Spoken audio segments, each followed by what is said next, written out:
So with 5.2, number 1, since we're not doing differentiation anymore, we're switching gears and doing integration. When I integrate, is the exponent going to get bigger or is it going to get smaller? Bigger with integration. Okay, with differentiation, it gets smaller. With integration, the exponent gets bigger, right? We're adding 1 to the exponent and dividing by the value of the new exponent. Okay, so here's your property. If you're looking at integrating 1 over x, finding the antiderivative of that is going to be the natural log. Okay, so if I'm going backwards, the integration of 1 over x is going to be natural log. Okay, don't forget when we are doing an indefinite integral, you need this plus c. Okay, so let's go ahead and look at example 1. We're integrating negative 2 over x dx. The first thing I'm going to do is just move the negative 2 out front so I don't have to worry about that constant. Okay, so it'll look like this. Okay. And now find the antiderivative of 1 over x. The antiderivative of 1 over x is the natural log of the absolute value of x plus c. The natural log of the absolute value of x plus c. Just like that. Okay. So you could write that as an answer. Okay. That's one option. Or, using log properties, what could I do with this negative 2? Put it up in the exponent, so we would have the natural log of the absolute value of x to the negative second plus c, which is really the natural log of 1 over the absolute value of x squared plus c. Let me ask you a question. If this is the absolute value of x squared, do I need those absolute value bars? If you're squaring it, isn't it going to guarantee that it's positive anyway? Okay, so that's the only time you can get rid of the absolute value bars is if you have some other operation that's going to guarantee that x is positive. Okay, so you can write it as natural log of 1 over x squared plus c. This would be another option that you could write it as for your answer. Okay. Okay. So you have this, or this, or this, or this. Okay. All of those would be acceptable answers. Okay. All right, in example 2, we have 1 over 4x minus 1. We are integrating. Do we have a quotient rule for integration? No.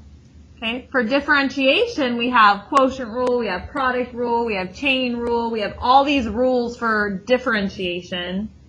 But for integration, we don't have any of them. So how am I going to do this? Any ideas about how you would integrate this, Cindy? Well, I'll just be rewriting so it would be 1 times 4 times 1 to the You could, but we still don't have a chain rule for integration. You know what I mean? Yeah. So you could write it as 4x minus 1 to the negative first, but then we're still stuck because we don't have a chain rule. This is where we're going to use a u substitution. Okay? Because we don't have those rules for integration, we have to use u substitution to help us. Okay, so I'm going to make u 4x minus 1 and see if that helps us at all. Du then would be 4 dx. I don't have a 4 dx though. I just have a 1 dx. Right? If this is u, then all I have left to replace is 1 dx. So what could I do to both sides to get a substitution for dx? Great, you could times it by a fourth, okay, or you could divide both sides by 4, whatever works better for you. But either way, 1/4 du equals 1 dx. Okay, so this 1 dx I'm going to replace with 1/4 du. Okay, so we're going to be integrating. This is going to be 1 over u times 1/4 du.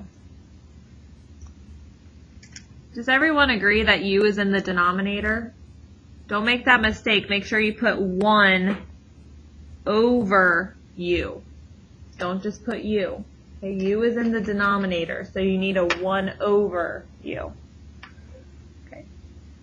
I'm going to move the 1/4 out to the front so that I don't have to worry about that. Since we're multiplying by the constant, just put the constant out front. Okay. And then find the antiderivative of that. Conrad, what's the antiderivative of 1 over u? Is it the ln absolute value? Yep, you got it. Yep. 1/4 times the natural log of the absolute value of u plus c. What is my last step? Dylan, what's the last thing you have to do? Plug in 4x minus 1. You got it. U is 4x minus 1. I'm going to plug that in. 1/4, the natural log, the absolute value of 4x minus 1 plus c.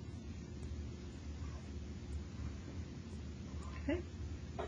Or you might see this written different because we've got this log property that you could move the 1/4 up to the top. If you move 1/4 up to the exponent, another way you might see it written is the natural log of the 4th root of 4x minus 1 plus c. Okay, you might see it written that way as well.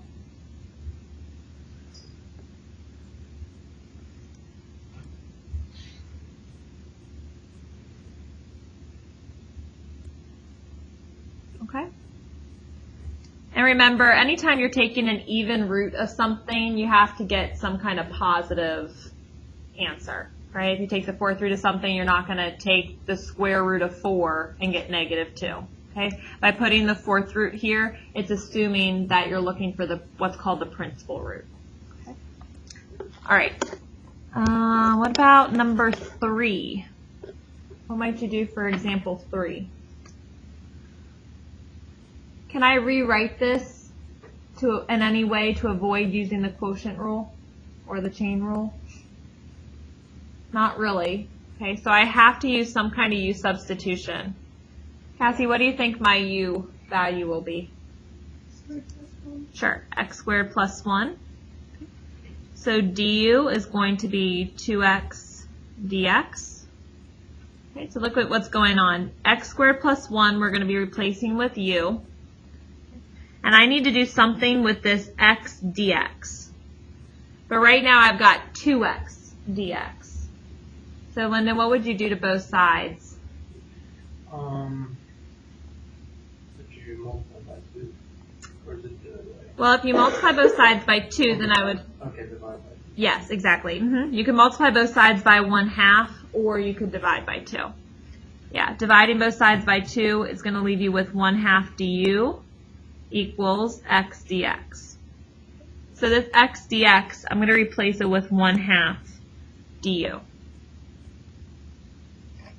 So I'm finding the antiderivative of, remember this is 1 over u, 1 over u times 1/2 du.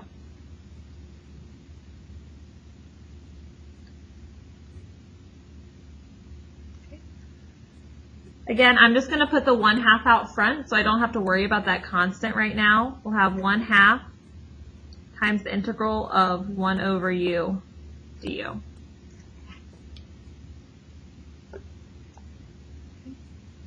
Allie, what is the antiderivative of 1 over u? The natural log of the absolute value of u plus c. Excellent. So we'll have 1/2 times the natural log of the absolute value of u plus c. That's like a mouthful. Yeah. Okay, and Lex, what's my last step? You have to make the 1/2. Even before that, something with u. Oh, replace u. Yes, replace u with, X squared plus 1. good, replace u with the x squared plus 1. So I'll have 1/2 the natural log of the absolute value of x squared plus 1 plus c. Okay. So you could write your answer like this, or if this was a multiple choice question on a test, you might see it look a little bit different. Okay? You have to know that it's possible to move the 1/2 up. So you'd have the natural log of the square root of x squared plus 1 plus c. Right? That's another way that I could rewrite it. Any questions about that? Okay. Again, by putting the square root here, you're assuming that you're looking for what's called the principal root. If you take the square root of 16, you're not going to put that the answer is -4. Okay, if you say the square root of 16, you're just going to give me the positive answer. Okay, so this is assuming that you would have a positive value that you're taking the log of. Okay. All right, example 4. Is there any way we can rewrite this to avoid using a quotient rule, right? We don't have a quotient rule for integration. So is there anything we can do? Not really. Right? Bryce, what would you make your u here? X cubed plus X. X cubed plus x. Yeah, because I know if I differentiate this, the value of the exponent will be 1 less, which I see up here. It's 1 less. Okay, so du would be 3x squared plus 1 dx. And I'm looking at that, and I'm excited because I see a 3x squared plus 1 dx up there. Does everyone see that? Okay, so this right here is going to be u. And then that whole thing is just going to be du, which I like. Okay, so I'm taking the antiderivative of what? Mallory, how would you write that? How would you write your new how would you write your new integral? Like I know that I'm replacing this with, yes, okay, that's one way you could write it. Yep, du over u. Yep. Or if I want to break this apart to where I want to see a du at the end, what would I write right here? Dylan, what would I write? 1 over u. Good. 1 over u du. Yep. Okay, so now let's find the antiderivative. Connor, what would you put? The natural log of x cubed plus x under that. Great, great. The natural log of x cubed plus x and the absolute value. Yep. And I'm going to just space it out one extra step where I'm going to write this as the natural log of u and the absolute value plus c. And then you're right. We're going to have to replace u with what it originally was, the x cubed plus x. Very good. Any questions about that? Okay. All right, last problem. This is an important one to go over. Is there any way I can rewrite that so that I can integrate it easily? Not really. Is there a u substitution that I could do? What could I make u? What if I made it x plus 1? Does that help me at all? I get 1 dx. If x plus 1 is u, and then I have 1 dx, is that going to help me with rewrite these x squareds up top? Or this 3x up top? That doesn't help me. What if I make u x squared plus 3x plus 1?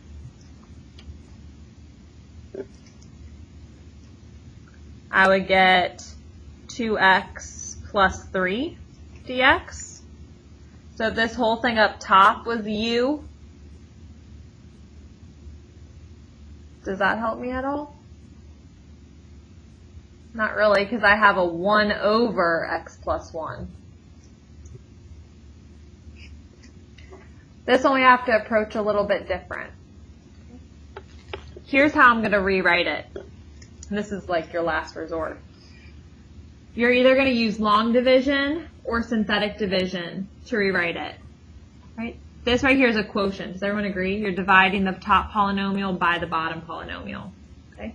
You can either do this with long division, in which case I would write x squared plus 3x plus 1 underneath my division bar and put an x plus 1 out here. Okay, set it up for long division. You divide, multiply, and subtract.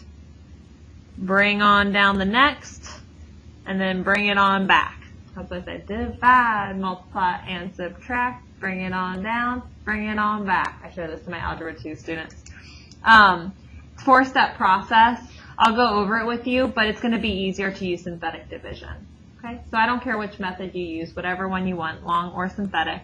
Okay, but if I'm using long division, I'm going to first start with division. So I'm going to divide x squared by x. X squared divided by x is just x. Okay. And I'm lining all my x's up. Okay. They're all going to be in the same column. That's divide. Then I multiply. I'm going to multiply x times x plus 1. What's x times x plus 1? X squared plus x. Okay. Then I'm going to subtract. When I draw the line, I change the sign. Okay, so I'm subtracting the whole quantity. So what I need to do for subtraction, when I subtract the whole quantity, is I need to think about distributing that negative sign through to both the terms. Okay, so this would become a minus x squared, and this would become a minus x. Okay. These cancel. 3x minus x is 2x. Divide, multiply, and subtract. Bring it on down. I have a 1 to bring down. And bring it on back. So now I'm back at my division step. Okay, so I'm going to divide the first inside by the first outside. 2x divided by x is 2. Okay, so I'm going to put the 2 up top. That's divide. Then I multiply. I take whatever I just got, the 2, and I'm going to multiply it by the whole thing out front. 2 times x plus 1 is going to be 2x plus 2. Divide, multiply, and subtract. When I draw the line, I have to change the sign, right? I'm subtracting that whole quantity, so I have to change all of the signs when I distribute that negative sign through. Okay. The 2 x's will cancel, and I'll be left with minus 1. Okay, minus 1. You'll see as your remainder because there's nothing left to bring down. You're kind of at a sticking point. So this is your remainder. Okay. So my answer is x plus 2, and I have a remainder of negative 1. Right? My answer is x plus 2. That's my answer. And I have a remainder of negative 1. So really this is a fraction. It would be negative 1 over whatever your divisor is, plus negative 1 over my divisor of x plus 1. Okay. That's a way that you can rewrite it so that you can integrate that. That's a lot of work though. If you have a linear divisor, just use synthetic division. Don't hurt your head over all of this. Right? I would have, let's see, let me just do the synthetic division down here, just so you can see synthetic division. If you have x squared plus 3x plus 1 divided by x plus 1, what goes in your synthetic division box? Negative 1, right? Whatever makes this denominator 0. Okay. Then I list my leading coefficients up top. So this is 1x squared, 3x, and 1. Okay, that's my synthetic division. If I'm missing one of these terms, I need a 0 placeholder.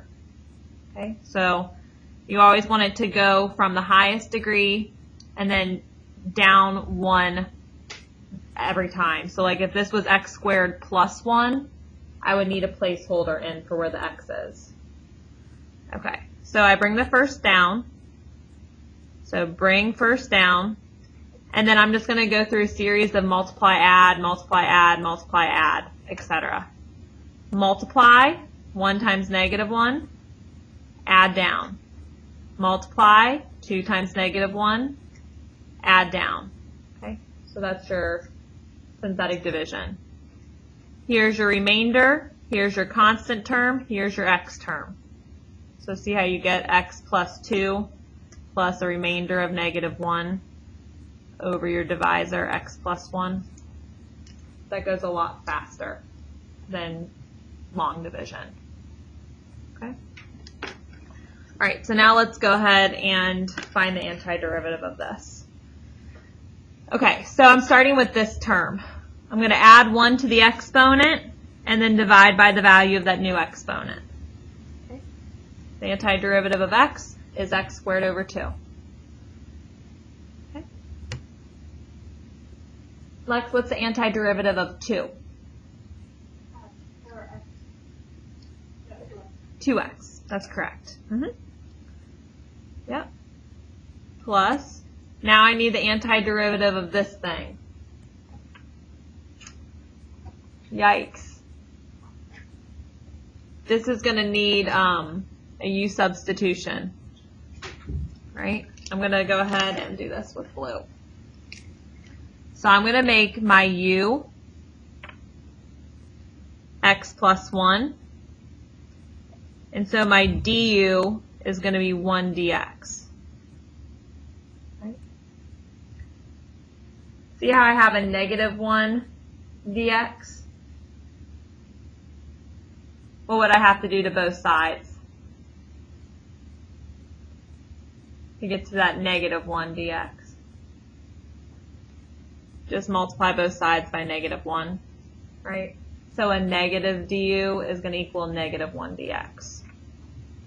This whole thing up top is going to be negative du, and this one's u. Okay. So I have that u is x plus 1, and then the whole top is negative du. If I have a negative u du, when I integrate that, I'm going to have negative what? If I'm trying to integrate 1 over u, what's that going to become? The natural log of u plus c.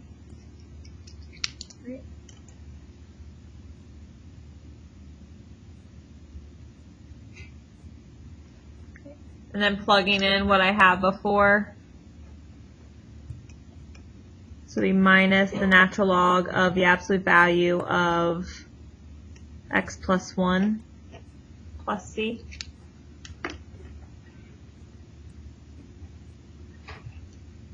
Does everyone agree with that? If I was doing this off to the side, negative 1 over x plus 1, if I made my u x plus 1 and my du was 1 dx, so that negative du equals negative dx, I'm replacing negative du with negative dx, and this guy's u. Bless you. So you'd have 1 over u times negative dx. Does everyone see that? I'm doing that in my head. So in my antiderivative of 1 over u is the natural log of the absolute value of u plus c. And then because of this negative constant, that's where I'm getting the negative natural log of the absolute value of u from. Okay, so I'm kind of just skipping some steps within here to get to that. Okay. Any questions for me?